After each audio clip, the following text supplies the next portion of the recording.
Salam sejahtera Malaysia, terima kasih kerana menonton video-video dalam channel ini. Sebelum kita mula, jangan lupa untuk tekan tombol subscribe, share, like, dan komen. Let's go!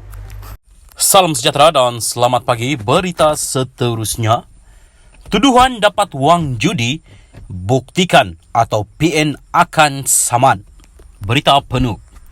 PN sedang menunggu Perdana Menteri Anwar Ibrahim memberikan bukti untuk menunjukkan gabungan itu menerima dana pilihan raya daripada syarikat perjudian.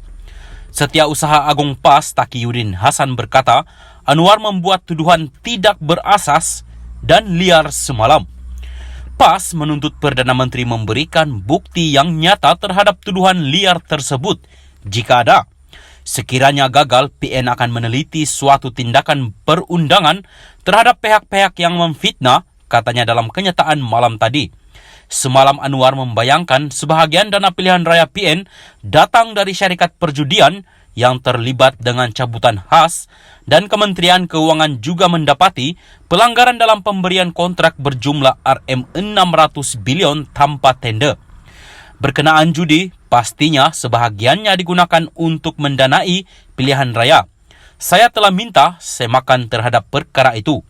Walaupun anda gelar diri anda Parti Melayu atau Parti Islam, dana pilihan raya datang dari syarikat judi, katanya.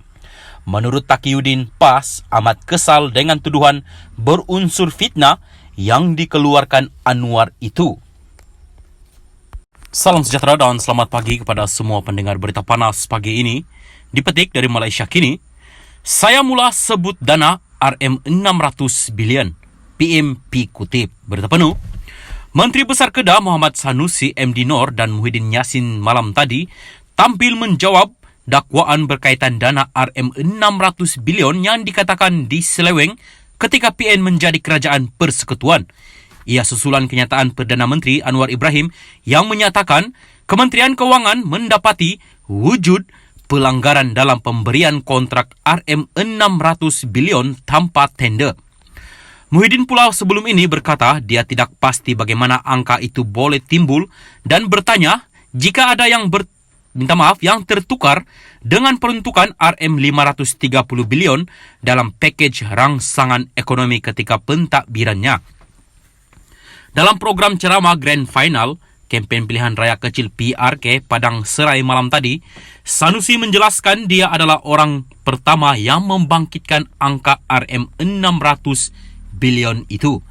Saya ingat yang mula-mula kata itu saya, pasal kita kata semasa pandemik COVID-19, ketika kepimpinan Tan Sri Muhyiddin, negara ini berbelanja begitu besar.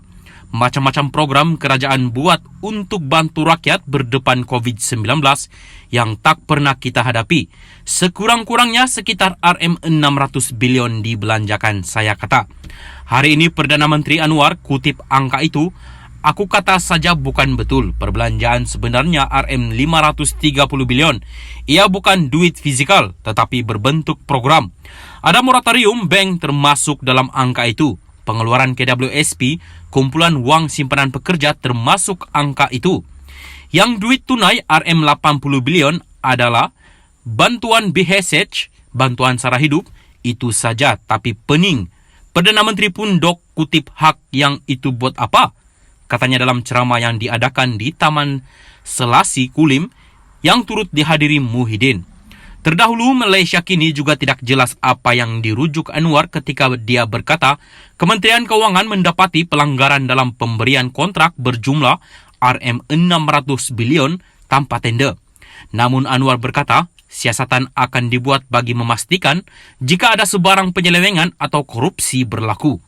Namun, antara projek kerajaan terdahulu yang kini diperhatikan adalah kontrak rangkaian 5G yang menurut Anwar dibuat tanpa tender. Sementara itu, Muhyiddin menegaskan Anwar sepatutnya membuat siasatan terlebih dahulu dengan fakta dan bukti sebelum mengeluarkan kenyataan berbentuk tomahan.